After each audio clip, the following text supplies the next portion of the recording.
السلام علیکم۔ آج جمعرات ہے، ستمبر کی 21 تاریخ۔ پاکستان میں سر شام کے 7، بھارت میں 7:30، اور یہاں ہمارے اسٹوڈیوز کی گھڑیوں میں صبح کے 10 بج رہے ہیں۔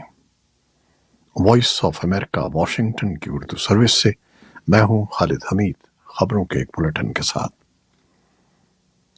Election commission of Pakistan (ECP) نے عام انتخابات آئندہ برس جنوری میں کرانے کا اعلان کیا ہے۔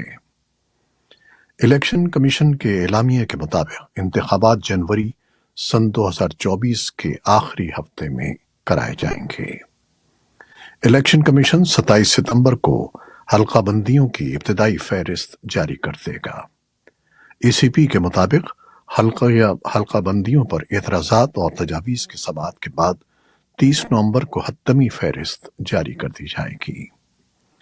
اعلامیے میں کہا گیا ہے کہ حتمی فہرستوں کے اجراء کے بعد 54 دن کے اندر الیکشن پروگرام کے تحت جنوری سن 2024 کے آخری ہفتے میں عام انتخابات کرا دیے جائیں گے۔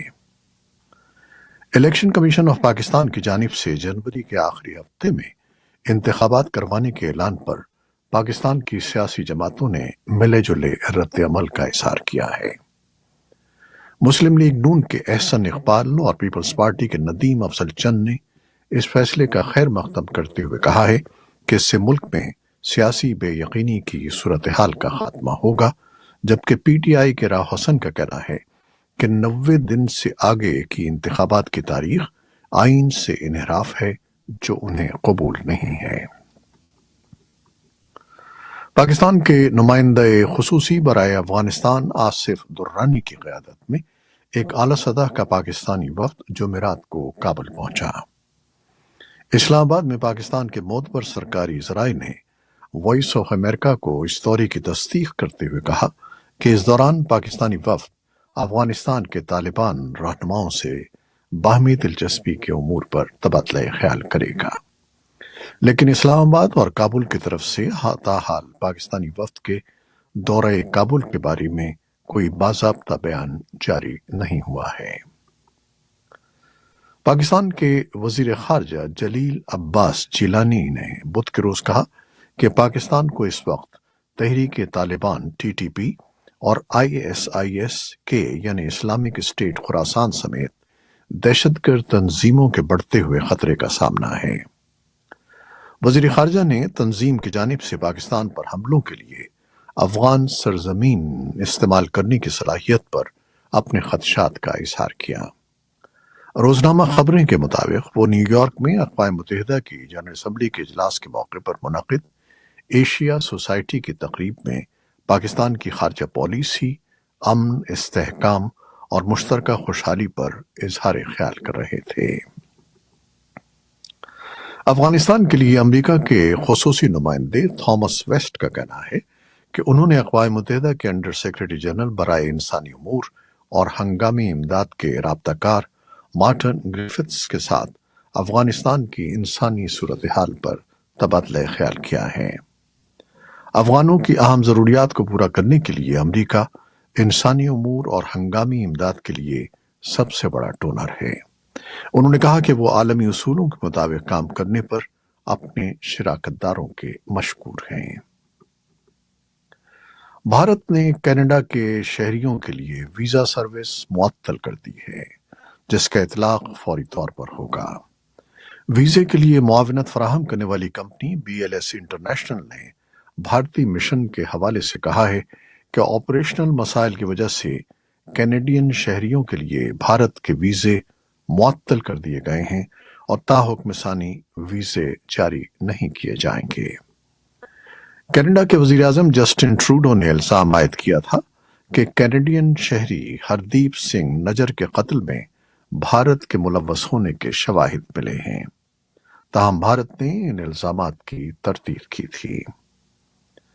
بھارت میں خواتین کو اقتدار اور دیگر کلیدی اداروں میں حصہ دینے کی آوازیں ایک عرصے سے اٹھتی رہی ہیں۔ اس حوالے سے سب سے زیادہ زور قانون ساز اداروں میں ان کے لیے نشستیں مخصوص کرنے پر دیا جاتا رہا ہے۔ پارلیمان اور ریاستی اسمبلیوں میں خواتین کے لیے